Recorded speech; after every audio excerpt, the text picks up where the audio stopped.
여러분 안녕하셨습니까? 이도영 박사의 건강이야기의 이도영입니다.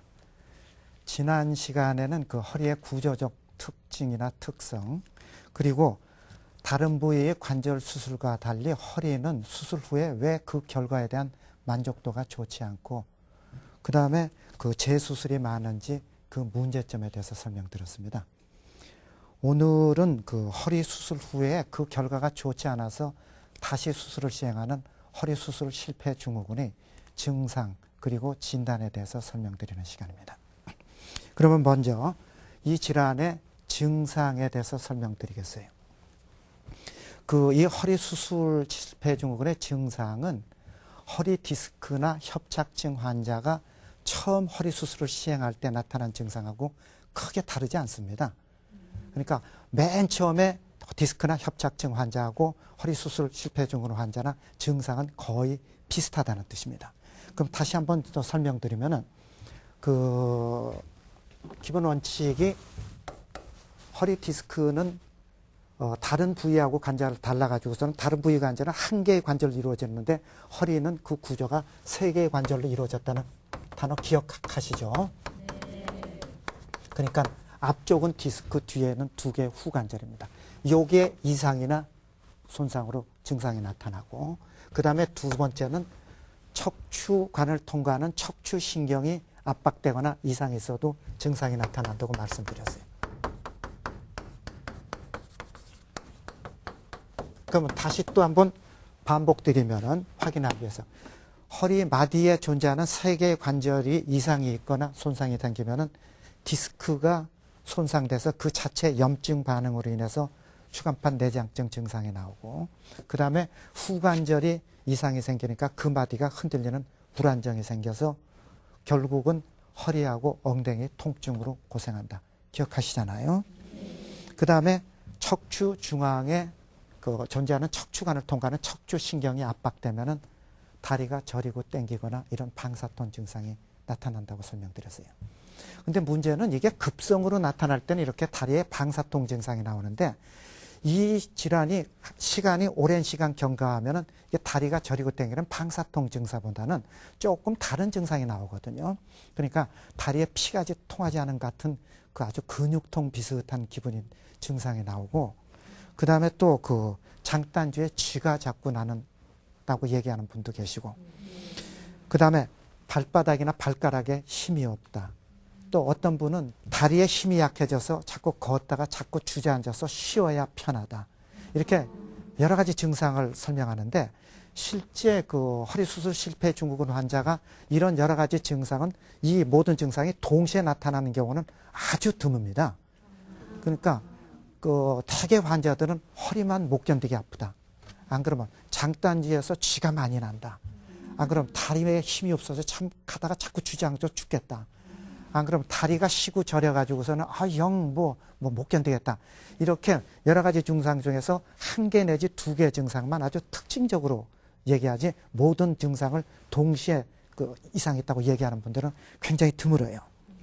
그러니까 지금 설명드린 이런 증상이 수술한 후에, 허리 수술 실패 증후군 환자니까 수술 이전의 증상이 그대로 남아있을 수도 있고, 어떤 사람은 또 도래 악화되는 수도 있고, 또 좋아졌다가 재발하는 사람도 있고, 또 없던 증상이 새로 나오는 사람도 있고, 이렇게 여러 가지 증상이 나타날 수가 있거든요. 그런데 허리 수술 실패 증후군에서 가장 중요한 판단 기준은 수술 후에 환자에서 나타난 이런 증상입니다. 증상이거든요. 그러면 어떤 경우에 허리 수술 실패 증후군으로 진단하고 수술을 시행하냐, 그 기준이 있어야 되거든요. 첫째가 수술 이전에 있었던 증상이 그대로 남아있는 겁니다.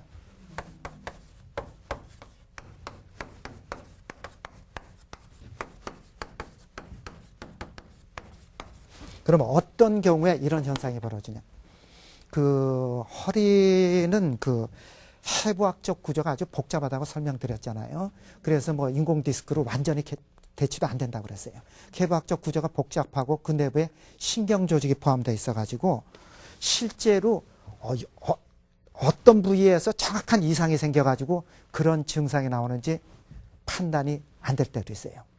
그렇게 되니까 문제가 뭐냐면은 정확하게 이상이 나온 부위를 판단해서 그 부위를 수술해야 되는데 잘못해서 다른 부위를 수술하는 경우가 생길 수 있거든요. 그러니까 여러분 생각에 아니 이렇게 검사기계 발달하고 의학 발달하고 그랬는데 무슨 말이야? 이렇게 생각할 수 있지만은 그렇게 간단한 문제가 아닌 게 정상 허리입니다. 척추뼈가 있고 그 다음에 디스크가 사이에 하얗게 끼어 있고 이 뒤쪽에 이게 척추관입니다. 신경이 지나가는 척추관인데 이쪽에는 척추관 협착증이 한마디가 아니라 검사한 모든 부위가 다 이상이 생겼어요. 그러니까 보면 우선 색깔부터 다르죠? 그리고 또 하나는 전부 다 삐져나오고 뭐 전부 검은해서 구멍이 여기저기 막힌 게 보이거든요. 이렇게 여러 부위가 이상이 생겼을 때는 여러분 생각할 때 그러면 간단하네. 이거 아픈 거 여러 개니까 다 수술하면 되겠네. 이렇게 생각할 수 있지만은 허리는 수술 범위가 넓어지고 범위가 커질수록 수술 후 결과가 아주 나빠요. 아주 나쁘기 때문에 가능하면은 증상이 발생한 부위만을 골라서 최소한의 부위를 수술해야지 결과가 확실하거든요. 그런데 가령 환자가 증상이 그러니까 가장 심한 증상이 유발하는 부위가 이 부위라고 판단했는데 실제는 이 부위가 아니라 아랫부위일 수도 있을 수도 있다는 뜻이죠.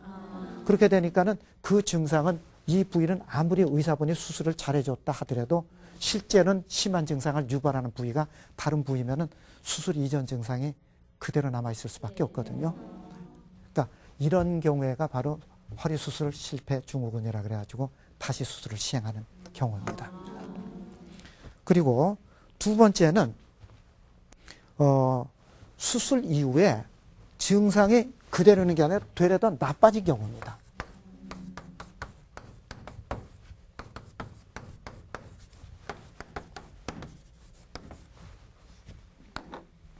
실제 이런 경우도 심심찮게 있거든요.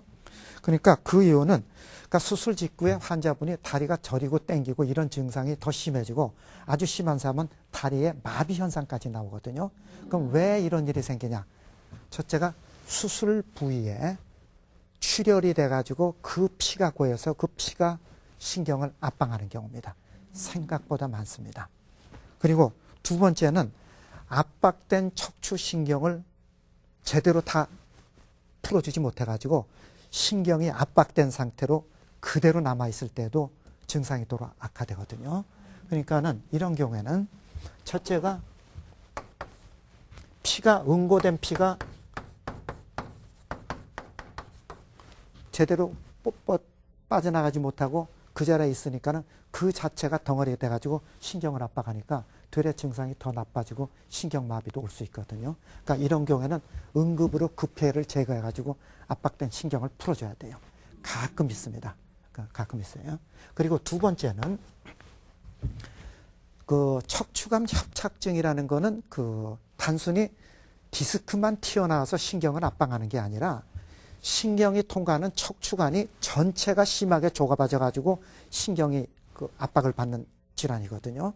그러니까 이런 경우에는 그 내시경이야 내시경 수술이다. 간단한 현미경 수술이다. 이래가지고 단순하게 튀어나만 디스크만 딱 제거해가지고서는 압박된 신경이 제대로 풀어질 수가 없습니다. 이런 경우에도 증상이 악화되기 때문에 다시 수술을 시행하게 되거든요. 한번 고담 사진 볼까요? 자, 정상적인 척추관이 여기 보입니다. 척추관이 보여요. 정상이에요.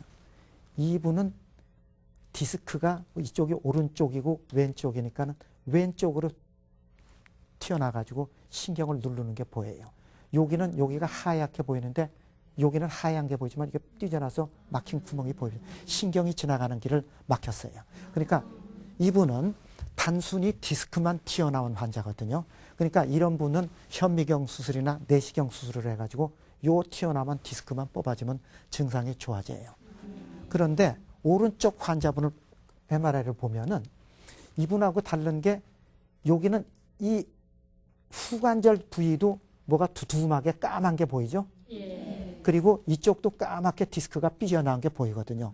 그러니까 이게 바로 척추관 협착증의 특징적인 모습인데 이런 환자분을 간단하게 이분하고 똑같이 이렇게 내시경이나 간단한 현미경 수술해가지고 이것만 뽑아냈다고 쳐가지고 이 후관절 쪽에 두꺼워진 인대라든가 이거에 의해서 좁아진 척추관은 어떻게 할 수가 없거든요. 그러니까 이런 경우에 간단하게 내시경 수술이나 현미경 수술하면은 그 신경 압박이 제대로 풀어지지 못하니까 주위에 부종이 되고 자극을 줘가지고 도리어 수술의 증상이 악화될 수 있거든요. 그러니까 이런 경우에도 허리 수술 실패군이라고 진단을 해가지고 다시 재수술을 시행해야 합니다. 그 다음에 수술 후에 처음에는 증상이 좋아졌는데 나중에 시간이 경과하면서 다시 증상이 조금씩 재발해가지고 나중에 점점 나빠져서 견디기 힘든 경우입니다.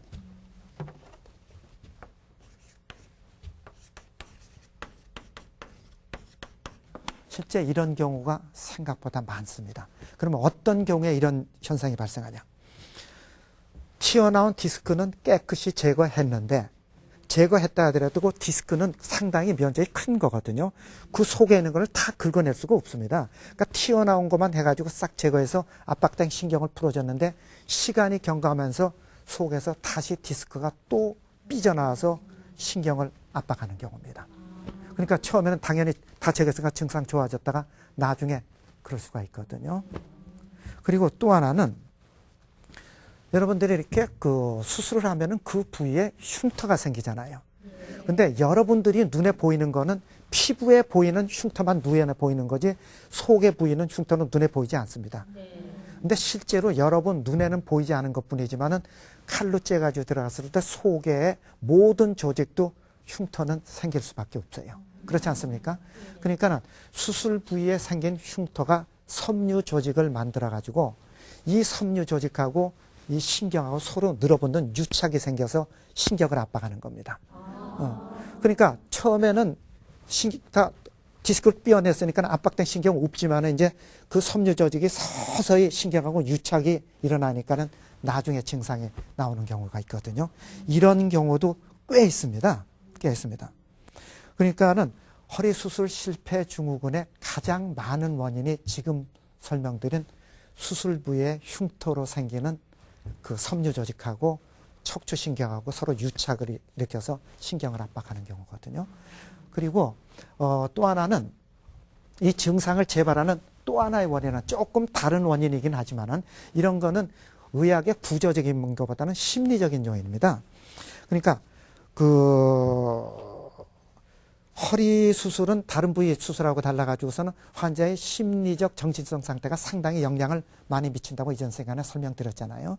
그러니까 어떤 환자분이 교통사고가 났다. 안 그러면 직장에서 근무하다가 허리가 다쳐서 허리 수술을 했다.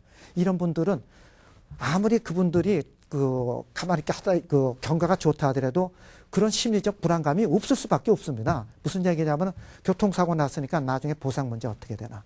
이게 치료가 다 끝나서 그 정리가 다 끝난 다음에 다시 또 이런 증상이 재발하면 그때는 내가 다 모든 거를 처리해야 되는데 그게 또 걱정스럽다. 이런 심리적 갈등이 유발될 수밖에 없거든요. 그럼 이런 심리적 갈등이 유발되면 증상이 다시 나빠져요. 그러니까 이런 분 특징을 보면은 수술 직후에는 증상이 좋아졌다가 이제 그 치료가 이제 거의 끝날 시점이 돼가지고 보상 문제가 이제 얘기가 될 거 아니에요. 그때쯤 되면 다시 또 허리가 아프다, 다리 아프다 이렇게 심령이 아플 수가 있습니다. 그렇게 사람의 심리적 요인이 무섭다는 뜻입니다. 무섭다는 뜻. 그리고 네 번째로 처음에 없던 새로운 증상이 나오는 거거든요. 이거는 큰 문제가 아닙니다. 새로운 증상은 어떤 거냐면은 수술 부위는 깨끗이 끝났는데 수술한 부위가 아닌 다른 부위에서 또 디스크가 삐져나오거나 협착증이 생겨서 증상이 나오는 경우에 주로 나타나는 증상이거든요. 그런데 여러분들이 꼭 기억해야 될 거는 허리는 다른 부위의 관절하고 달라서 그 해부학적 구조가 복잡하다 그랬잖아요. 그래서 어떤 한 부위에 이상이 생겼다. 그렇다 해서 증상이 발생했다 하더라도 실제 보면은 그것뿐 아니라 주위의 다른 여러 조직이 복합적으로 작용해서 증상이 나타나는 경우가 많습니다. 그러니까 그 이유가 바로 어떤 거냐면은 허리 디스크 환자를 수술을 했어요. 수술을 하면은 튀어나온 디스크는 완전히 제거해가지고 신경은 압박은 풀어졌습니다. 풀어졌는데 그래도 환자분은 다리가 저리고 당기는 증상은 굉장히 좋아지지만 허리의 통증의 일부는 대부분은 끝까지 남아요. 허리가 일부가 하여튼 뭔가 쓸만하지만 뭐래도 불편하다 그러는 거거든요. 그 이유가 바로 이 사람의 증상이 튀어나온 디스크는 완전히 제거했으니까 그건 완전히 없어져야 되는데 주위 조직이 복합적으로 작용해서 이런 증상이 나오기 때문에 주위 조직의 작용은 남아있으니까 허리 통증의 일부가 남아있는다. 이런 설명이거든요. 이렇게 그 허리 디스크나 협착증 환자는 그 수술 후에 지금 설명드린 이런 여러 가지 증상이 나온다. 그러면은 CT나 MRI 검사를 시행해 가지고서는 허리에 어디에 어떻게 이상이 생겼나를 확인해 가지고 수술할지 말지를 결정해 줘야 돼요. 그런데 허리 실패 증후로 재수술을 시행한 환자는 그 처음 수술에 비해서 수술 후 결과에 대한 만족도나 그 예후가 상당히 안 좋다고 말씀드렸잖아요. 그렇기 때문에 다시 수술을 할 때는 상당히 그 수술을 할지 말지를 신중하게 결정해야지 이상 있네 하고 그렇게 쉽게 수술을 결정해서는 안 된다는 뜻입니다.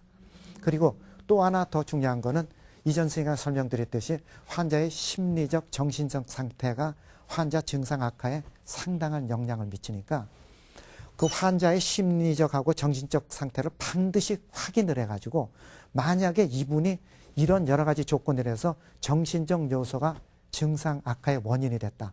그런 분들은 두 번째 수술하고 나서 되려 증상이 더 나빠집니다. 더 나빠지니까 아주 상당히 그 수술 여부를 신중하게 결정을 해야 됩니다. 그래서 우리나라에서는 아직은 그 정도는 아닌데 허리 디스크 수술을 할 때 첫 번째 수술이든 특히 두 번째 수술일 때는 외국에서는 아주 어떤 병원은 심리 검사를 합니다. 심리 테스트를 해가지고 이게 심리적 상태가 증상 악화에 영향이 꽤 크다 그러면 수술을 안 합니다. 그렇게까지 심리적 상태가 증상 악화에 상당히 영향을 미치는 걸로 되어 있습니다.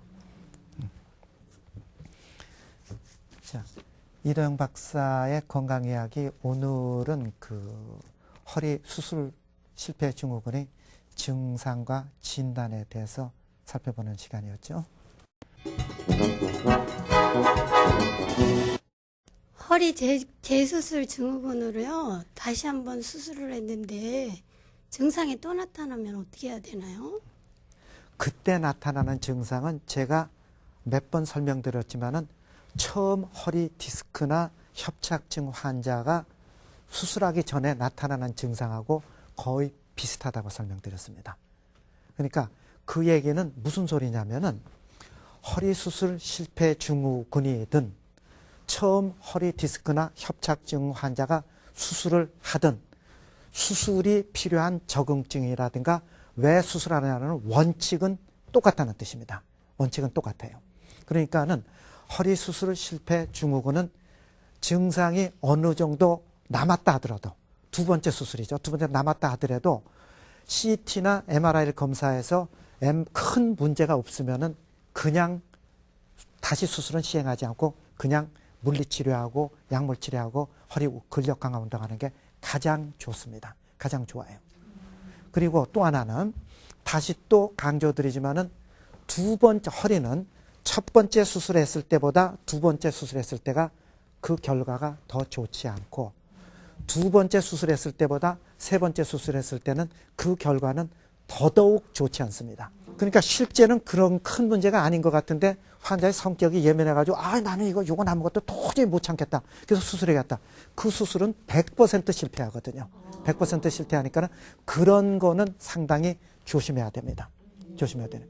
그러니까 지금 설명드린 답은 허리 수술 실패 증후군으로 수술 후 결과가 좋지 않았을 때는 어떻게 하냐. 대부분의 환자는 검사를 통해서 큰 문제가 없으면 허리가 불편하더라도 기본적인 허리 근육 강화 운동시키고 약물 치료하고 그렇게 해서 경과를 관찰하는 게 대부분이고 그중에 일부분은 CT나 MRI를 검사해서 지금 설명드렸듯이 뭐 수술 부위의 그 상처죠. 흉터가 섬유저지게 심하게 늘어붙어가지고 그냥 완전히 신경이 유착이 도저히 심하다. 그럼 할 수 없이 수술해야 되죠. 수술해야 되지만은 실제로 그럴 가능성은 상당히 적습니다. 상당히 적습니다. 이도영 박사의 건강 이야기, 오늘은 허리 수술 실패 증후군의 증상 그리고 진단에 대해서 살펴보았고, 다음 시간에는 이 질환의 치료에 대해서 설명드리는 시간입니다. 여러분, 다음 그 시간까지 안녕히 계십시오.